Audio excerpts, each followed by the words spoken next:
Happy coding. Hey there, and Kevin here. Welcome to the next video in our series of Intro to Web Dev.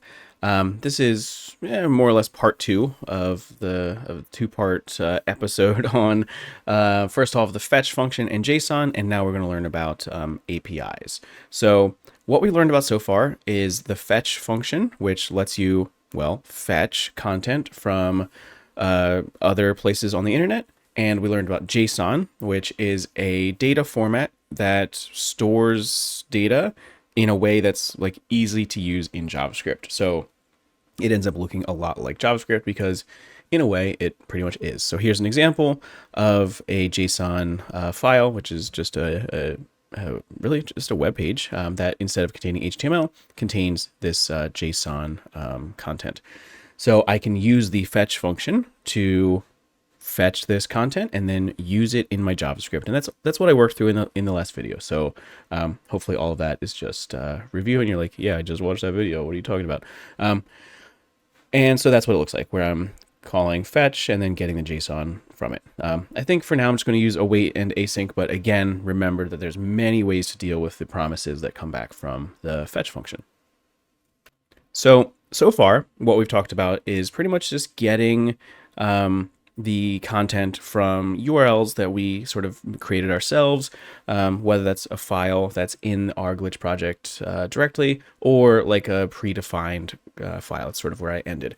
But really, the real magic of it is that this content doesn't have to be from you.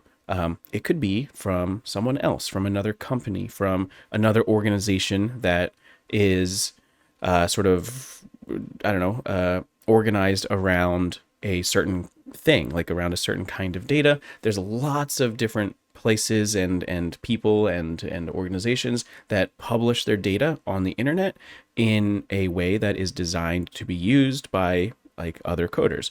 And if you combine that with the fetch function, now you have access to a ton of data, a ton of sort of functionality.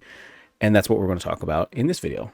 So what I just sort of described is the idea of an API. And I don't really have anywhere to be here, but I'll stay here, I guess. The idea of an API is very similar to what we've seen so far. Like this is a URL that gives you data, and an API is, there's different ways to define it, but the way I am going to define it is it's a set of URLs that you can fetch that give you various kinds of data. So I think the best way to talk about it is to just show you an example. So this is going to seem like a random tangent, but there is a comic called XKCD. It's this web comic that is like now pretty old, but has been around forever. The dude, Randall, still posts all the time. I think 3 times a week. But there's like thousands of these comics. So we're up to like 3,009 as of today. And this is, on the internet. And the, I don't know, fun thing that I want to point out is that people have created an API around the XKCD comic. And what that means is that there is a set of URLs that you can call to get data about the comic. So I'm going to jump over to one of those URLs. So it's hard to see. It's kind of annoying that I don't know how to zoom in on my actual desktop. But if you squint and look at the URL here, is this kind of weird looking URL where it's xkcd.versal.app, which is really just, it's just a website. It's just a regular old URL. And then it's a slash and then a question mark and then comic equals 722. Okay, that's the URL. And then what it gives me is JSON. My browser is sort of like formatting it and coloring it kind of automatically. But if I go to the raw data, it's this kind of gross looking thing where like, what is this? So I'll go back to the sort of formatted version. And what I can see is that it's JSON with these fields. I have month, num, link, year, blah, blah, blah, all kinds of stuff. I have a title. I have an image that points to an image file. And an alt, which is like when you mouse over the comics, that usually gives you like an extra like bonus joke. So I've got these like fields that are sort of based on an XKCD comic, a specific comic. In this case, it's comic number 722, which is one of my favorites. That's kind of why I chose it. So if I go back to XKCD and I change this to a 722, this is, XKCD number 722, and it's this specific comic. And if I go here, this is the JSON sort of representation of that comic. So right now you might be asking, like, why on earth would I ever go to the JSON version of a comic? Like, this isn't funny. Like, it's barely readable. Why would I ever read this JSON file? And the answer is you wouldn't. The JSON files, or JSON, is generally not designed to be read by humans. You can read it, it's not like binary or anything. You can sort of tell like what the fields are and what the values are. However, JSON is really not designed, like humans aren't like sitting there reading a JSON book. At least most humans aren't. JSON is instead designed to be read by code, in this case, read by JavaScript. So let's just try that. Let me think about how I want to do that. I think I'll just start with a brand new project. So let me go to our glitch template and do a remix of that. I'm just sort of starting from scratch just to get something up and running. And the first thing I want to do is just create like a script.js file just to get some JavaScript going. And sure, so I'll say script source equals script.js. And I'll go create that file, script.js. I should probably just add this to the template, I guess. And then what do I want to do? I will maybe just add a button, and sure, let's go button, and I'll just say XKCD as the button, and sure, just a button, doesn't do anything. And next I'll give it an on click of, I don't know, show XKCD, sure. And let's go define that. And in my script.js, I'm going to say function show XKCD. And for now, I'm just going to console.log here just to prove that my code is working. Let's open up my JavaScript console. And then, what the heck is that? Let's open up my JavaScript console. There it is. And click the button to make sure it works. So let's clear this out. Where's the clear button? Oh, there it is. Clear, and then hit XKCD, and there it is here printed. Cool. So I have my sort of HTML and my JavaScript hooked up. When I click the button, it calls my JavaScript function. Okay. So next, what do I want to do? I want to call the fetch function and fetch that URL that is that contains the JSON representation of that comic, and then do something with it. So let's just do it. So I'm going to copy that URL, and instead of printing to the console, and now right now what I'm deciding is I know that I'm about to deal with promises, and there's a bunch of ways I can interact with promises. I could have like callback functions. I could use arrow functions. I think what I will do is I'll tend to use async and await because the code ends up being a little shorter, so I won't have to spend half an hour typing a bunch of .thens, but truly you should do whatever feels most natural to you. But I am going to start by saying make this function async, and then I'm going to write my code here. So I'm going to say let response equals await fetch, and I'm going to paste in the URL that I just took from my browser. And then what do I want to do? I want to get my JSON. So I'll say like let, I'll just say JSON equals await response dot JSON. And now I have a JSON object. In this case, is it an object or an array? It's an object, and I can tell that because it starts with a curly bracket, and it's got these fields. It's got month, it's got num, it's got link. So let me go back to that sort of formatted version. And maybe what I'll do is I'll get this image and maybe the title and add that to my page. So I will maybe modify my HTML a little bit, and I'll give it like an H1 with an ID of title. and then maybe an image with an ID of, ID of image. You know, I'm not being super creative there, but, you know, as long as I'm consistent.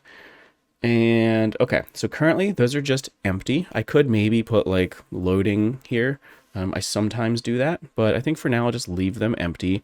And then when I click this button and I call the show xkcd, I have this JSON. So now I'm going to use the values from that. So I'm going to say, first off, get a reference to my elements in my HTML. So say let, I don't know, title element equals document dot get element by ID, title, and then title element dot inner text equals, and what will this be?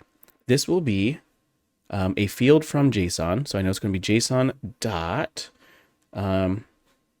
title, this field. So I'm going to take this field from the JSON and put it in my page. So I'm going to say JSON.title. And I think that might work. I haven't done anything with the image yet, but let's just try that out. So if I hit this button, yeah, it works. And actually you could see that it took a second, right? It took just a little bit. And that's why we need these asynchronous functions, because it can take like a noticeable lag, even though I'm like connected like directly to the internet. I'm not in the middle of the woods on my phone here. It still can take a minute. So that's like the whole point of this like asynchronous or the then function. Anyway, this proves that I am indeed fetching data from the from that URL and adding it to my page. So maybe I'll also add my image element equals document.get element by ID. I cannot type. I don't remember what I call it. I think just image. And then I'll say image element dot source. I think this will work. I don't actually know. Equals JSON dot, and what did they call it over here? They called it dot img. Okay. So dot img. And did I use the same ID? I did. Let's just see if this works. And it does. Yay. Maybe I'll add one more just for funsies. And I'll say let alt element equals document dot get element by ID, alt, and then alt element dot inner text equals JSON dot, and what do they call it? Probably just alt, right? ALT, alt, okay. JSON dot alt. And I need to actually create that in my index. So I'll make this like a p tag maybe. So I'll say p ID equals alt. And then right now it's just empty, and that's okay. So now that I have that, that's just one more field that I am taking from the JSON and adding to my web page. Let's see what that does. And cool. So now I've got my title, my image, and my like the alt. So this is usually shown as like the mouse over text. But on my version of XKCD, I'm showing it as a p tag. And this is where it gets pretty interesting, because now you can visualize the data in however you want. You can, move stuff around or make it like connect to other pieces of data, or make it interactive like with the user. So right now I just have a button that calls like a hard-coded URL in my HTML here, or my JavaScript here. So I'm saying comic equals 722, and that's okay because that is a valid URL. But where it gets a little interesting is you can create these URLs sort of dynamically in JavaScript. And that sounds maybe fancy, but really it means this URL is a string, and you can build strings in JavaScript. We've seen that when we did stuff like console.log message :+ and then a message, like the append operator. You can do the same thing with these strings to create sort of custom URLs, and I'll walk through that too. So to do that, let's see, let's make it a little interesting, and I'll add like an input element maybe, and I'll say input with ID of, I don't know, number dash input. I don't know. And maybe I'll give it a type of number to prevent anyone from like putting nonsense in here. So I'll say, where's that, type equals number. And we learned about like getting input from the user a while back. So hopefully this itself is kind of familiar, but what I can do with this is get a reference to it. So I'll say let number input element equals document dot get element by ID number dash input, and then let, I don't know, comic number equals number input element dot value. So I'm getting the value that the user typed in here. And then I'm going to, I could do this in an extra step. Actually, let's do that. So let URL equals, and I'm going to take most of this. And instead of comic equals 722, I'm going to say comic equals, and then I'm going to plus whatever the comic number was from the user. And finally, I'm going to fetch that URL. Okay, so now what should happen, unless I've messed something up, is when I put in a number here, so I'm going to put, I don't know, 345, and I click this button, it should give me the comic at that number. So what's happening is in my code, I'm getting a reference to this input element. I'm getting its value, which is going to be a number. I'm building a URL out of that number, which is itself just a URL. It's a URL that has this like special like sort of part of the URL. It's called a query parameter. But really it's just part of a URL that tells the API, tells the service that we are connecting to what comic we want to get information about. And then we are fetching that URL, getting the JSON from it, and then using the fields from that response to do something interesting. So I could change this to, I don't know, 123, 1,234, whatever, and click the button, and here it is. And this is the power of APIs. I am now connecting to someone else's service, getting data from them, and showing it in my own way, in my own sort of interesting way. And that is an API in a nutshell. Now, I sort of chose the XKCD API ahead of time because I kind of like how it's kind of, I don't know, you can think about it pretty easily.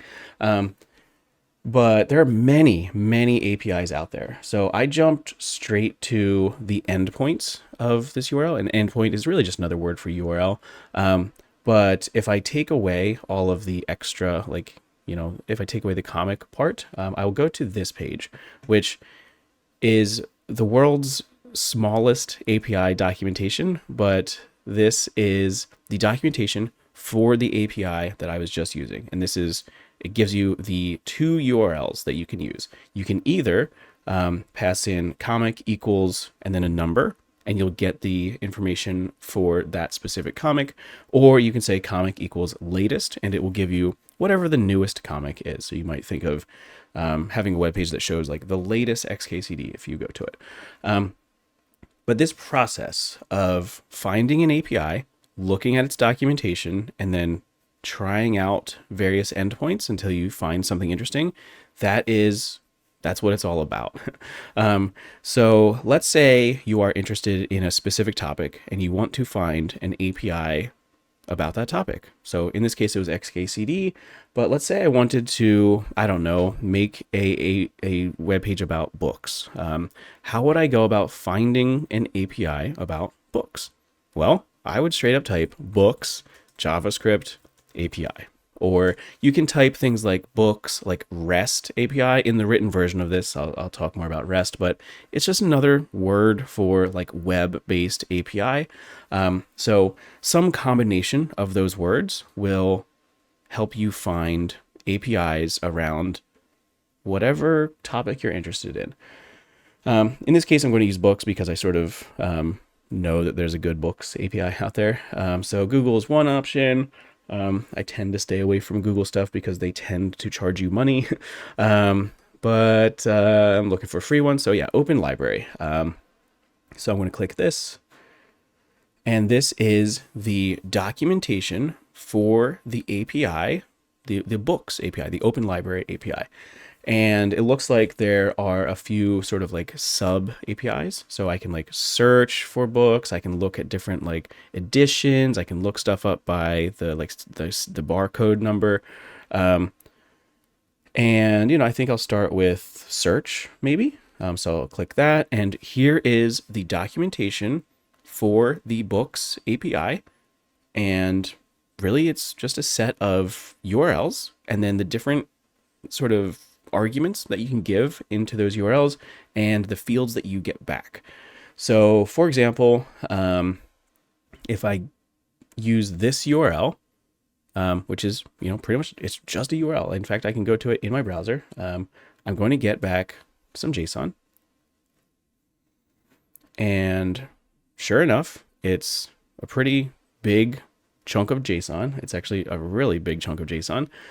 Turns out there are a lot of Lord of the Rings books, but it's just JSON. It's just an object. In fact, it might be an array. No, it's an object at the top level, and then it has a docs field. That field is itself an array. That array contains objects, and so there's this like nested sort of nature to most JSON that's going to be out there. But the idea is very similar to what we've used before, where you can use those fields in your own code. So how would I go about understanding these responses or these like URLs? Well, first off, I would do exactly what I just did, which was just click it, open it, and look at it. So looks like this is an object that has fields. One of those fields is an array, and that array contains objects. So looks like there's like author names. There's an array of author names. There's like a big thing of edition keys. So it's like this book was published a lot of different times. You can get like the different formats that it was in. You can get different, like, I don't know, IDs. So if you want to look it up in a different system, you might use some of these. Oh man, so much scrolling. Maybe I'll go to a different example. Maybe I'll, instead of Lord of the Rings, I'll look up like, I don't know, Daniel Schiffman. And all right, that's maybe a little bit nicer. So what I'm looking at is docs, and then like here's the author name. Dan Schiffman apparently only has one name, although pretty sure he would also go by the coding train, but whatever. And then there's links to like other like books that he's written. So nature of code, cool. So I can start to understand like what kind of data is in here. I can also look directly at the documentation. That's another great place to look. So if I look at like the kinds of parameters I can give like in the URL itself, that tells me like how to create the URLs in the first place. And response format, okay, this is giving me like the format of it. So maybe I should have started here. Actually, response will be with the following format. So yeah, it's this docs. So it's an object with a docs field. That docs field is itself an array. And then, okay, so then each object in docs will be this kind of object where it's got like author name, and then is there like a title? Yeah, title of the book. So, okay, I can start to think like how I might use this to look up a book, get the author name, get the title, maybe print that out, something like that. Cool. So I kind of want to just play with this. I haven't planned this section out in great detail, but let's see like how I would actually do this. So I'm going to maybe start with what I have for XKCD, and I'm going to remix this. I'm going to create this in a new project so that my beautiful XKCD project is still around, but I want to start with that as my starting code because it has a lot of the stuff that I want. So I'm going to just change a bunch of stuff to start with. So instead of this being input number, I'm going to have this be just text. So I'm just going to call this like, I don't know, search input. And then instead of show XKCD, I'll show like show results. And here I'll say like search. And I don't actually know what kind of in like elements I want in here. Maybe I'll have H1 ID, sure. Like I'm trying to figure out like what kind of content will it have. So it will have like a title, and it does have like an author. So maybe I'll just start with that. I'll just start with a title and an author in my output. So I'll get rid of my image. I kind of want to bring my image back in a second, but you know, one thing at a time. So I've got my H1 and I've got my p tag. And okay, so then I'm going to jump back over to my script.js and I'm going to first rename this to show results. And then this is now search input. And oh boy, I don't know if forking it was the right choice because I'm just going to change a bunch of stuff. And search, I don't know, query equals search input element dot value. And then my URL is going to be what? Well, let's consult the documentation for my API. It's going to be something like this. So I can search by title. I can search by author, looks like. Okay, that's kind of interesting. So I think maybe I'll say search by title. Sure. I don't know if this is actually going to end up working, but let's find out. So what I'm doing is I'm taking this URL into my JavaScript, and I'm sort of going to take out the parts of the URL that I don't want to be hard-coded, and instead I'm going to sort of create them from my input. So from my search query here. And then, so right now, really what I want to do is just test that something is working. So I'm going to console.log the JSON. And for now, I'm going to comment this out because I don't want to code too much if I've messed something up. So let me open up my JavaScript console and sure. And then hit, let's see, I don't know, name a book, please. Let's say, I don't know, The Nature of Code. I'm going to pick on Dan Schiffman some more. So if I hit search and cool, I do have some JSON down here. And looks like num found is 31. I do have docs. Okay, cool. So I've got something in here. So at this point, now what I'm thinking about is maybe I could use something like a for loop to output all of the results.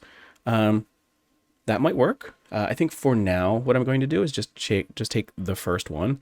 So I'm going to get rid of some of this code. Might end up bringing some of it back, but title element, and it's not just JSON.title. If I try to do this, I'll get an error. In fact, let me try that because that's a pretty common thing. So I'm going to refer directly to the fields that are here. So it's called what? Title and author name. Okay, let's just try that. And I can tell you it's not going to work, but that's okay because I'll show you how to fix it. And so I have title and I have author name. Okay, so what I've done is I have fetched the JSON. I've confirmed that that JSON is indeed coming back, and I'm going to take the title from that JSON and the author name from that JSON and put it in my page. So it's going to get annoying to type this every single time, but that's okay. Nature of code, and let's hit search. And when I hit search, this code is going to be triggered, and I am, well, pretending to expect that the title and the author get added to my page. But let's see what happens. If I hit search, I get undefined and undefined. Why? And that is because my JSON is like nested. And so at the top level of my object, I actually don't have a title or an author name. And so this is where it becomes really important to understand the JSON that's coming back. So if I look at, that's the XKCD one, where? Here. If I look at what my response looks like, and in fact, let me search for the nature of code. So we're looking at exactly the same thing.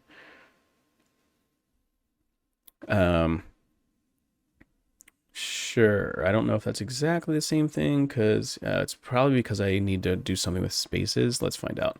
Nature of code. That's going to get gross if that's true. Whatever. I'm just gonna take it and run with it because I don't think it really matters if it's exact, because what I'm looking at is here's the JSON object. At the top level, here's what I have access to. I have num found, I have start, I have num found exact, I have docs, I have all this stuff. But I don't really care about that. What I want is the actual results, which are nested inside of this JSON. So I have this docs field, which itself is an array. Okay. So there's a few ways I can start to dissect this, but I think what I'll do is I'll say like, let, I don't know, doc equals JSON dot, and then docs, I think it was. And now this is an array. So I am going to use the index operator to just take the first one. So I'm going to say, take the first doc out of this array. And now that I have that doc, now inside of this is where I have author name and title. So instead of JSON.title, it's going to be doc.title because I'm one layer inside of the data. And then doc.authorname. And let's see. So I don't know, the nature of code, maybe. And ooh, I like that. That worked. So I'm searching the nature of code and I get the first result, which is a book called The Nature of Code by Daniel Schiffman. And there's probably other interesting stuff in here. So let's see. Is there something like, I don't know, some kind of a URL or something? Maybe not. I'm sure I can probably get to it from some of these like IDs or something. But for now, let's just say that's okay. I'm sure there's a way to do it, but it would require like reading through the documentation, which is probably not going to be super interesting to watch me do. But that is how I would start to dissect it. And from here, you know, I could do a bunch of stuff. I could maybe have a for loop that loops over all of the results. I could maybe have a button here that goes from one to the next and shows one at a time. I could do that. You know, I could do a lot. So let's just to see it, maybe I will quickly have, instead of having title and author, let me think about how I want to do this. Maybe I will just have a div. And I'll say div ID equals output, something like that. And then in my script, I will first off get a reference to my output. So I'll say let output element equals document dot get element by ID output. And then instead of saying doc is the first doc, I'm going to have a for loop, and we learned about for loops a few weeks ago. So I'm going to say for, I don't know, let doc of JSON dot docs. And if you don't remember that syntax, that's okay. You can go back and sort of review that. And what I want to do here, I want to maybe just output stuff to the inner HTML. So I'll say output element dot inner HTML plus equals. Maybe I'll have like, maybe I'll just have a p tag. It doesn't really matter. I can change this. With the doc dot title. And maybe I'll also maybe I'll just do in one p tag. So I'll say by, and then I'll have doc dot author name, and then finally close that p tag plus close the p tag semicolon. Okay, so then I get rid of this, and what I'm doing, let's prettify that a little bit, is for every doc in my response, I am going to add title by author in my output. I don't know. Let's see what it does. The nature of code. And let's search. And cool. Yeah, here's the full results of that search. This is every book in that Open Library API, or at least the first whatever, that matches that. So the first one's probably what I'm actually looking for, The Nature of Code by Dan Schiffman. But here's a bunch of other results. And that's the power, right? That's the power of being able to call an API, which is really fetching a URL, because I didn't have to write any of that. Like I didn't know about these books ahead of time. I didn't create a books.json file. I am relying on the API to do all of that hard work, and I'm just fetching it. And from here, I could add, my own styling. I could maybe figure out how to link to like a specific page for this. I'm sure that that's in the Open Library API somewhere. I could maybe find stuff like images, like either images of the cover or maybe author images. I'm not sure. I don't know what all is in here, but I know from perusing it that there are at least some images. So where was that? That was like up here. So I think I saw images somewhere. Maybe it doesn't matter. I could also probably do like Open Library API images. And yeah, maybe, so I can start to do more research and figure out how to get like cover images. Oh, covers API. Yeah, cool. So I can get covers, like cover images of each book. And I'm really tempted to do that because it seems pretty interesting. But I'm gonna not do that. But you could. And that's where it gets really cool, because you can start to combine these various like endpoints and APIs to do interesting things. All right, so that is the idea of finding an API, looking through the documentation, trying stuff out to get it to work in your own code, and then sort of iterating. And that's a lot of it. So the one of the last things I want to talk about is the idea of an API key. So everything we've done so far is just an open API, which means that you can just kind of call it directly and it'll work. And that's great when that's available. However, many, or I might even say most APIs require you to sort of identify yourself.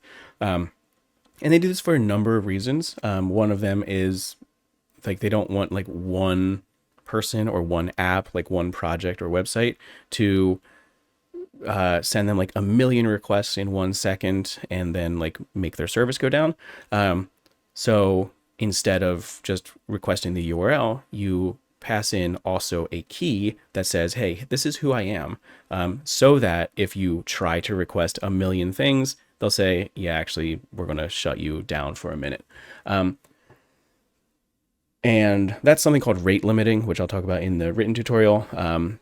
And so if you get an error that's like resource exhausted or like rate limit exceeded, that means that you've called the API too many times and you just need to chill for an hour usually. But let's talk about API keys because they're a little confusing at first. So I'm going to go to a different API. I'm just going to type in NASA API because NASA has a bunch of really cool APIs that you can use. And so the first thing that's on their documentation is generate API key. I'm not actually going to do this, but this is how you get an API key, at least for NASA. For other APIs, you sometimes have to like register for an account. There's, it depends on the exact API, but for the NASA API, to generate an API key, you give them your name and your email and you tell them like, here's what I'm doing. And this email comes pretty much right away. So it's pretty easy to get an API key, at least for NASA. But what do you do with it when you get it? And this is kind of explains everything I'm about to explain. But let's just try something. So I'm just going to use this first one, astronomy picture of the day. And this is the documentation for this API, for this endpoint. And what I'm looking for is like a URL. So cool. Looks like this is like the URL that I would use. And then it has these query parameters that I can use. So like looks like start date, end date, or date. So cool. So let's maybe try to form a URL out of that. So I'm going to say that one, and then, I don't know, date equals, and then let's say, I don't know, Halloween. So 2024-10-31. And I think that's what it is. It's like question mark date equals and then year, month, date. Okay. So let's hit enter. And oh no, I get this error message and it's API key missing. And then it even tells you how to get one, which is going to take us back to that page that I was just on. So if you see something like this, that means that you need to go get an API key. In this case, NASA is really nice in that they let you have, there's like a placeholder API key, and that is demo key, but you can also go get one from your email from signing up for it up here. But for now, I'm just going to use this demo key because the process is the same, whether you're using the API key that they give you or this demo key. And that is what? Let me make sure that I'm doing this right. I'm just looking for the field that they want it to be in. API underscore key equals. Okay, so I'm going to change my URL to have date.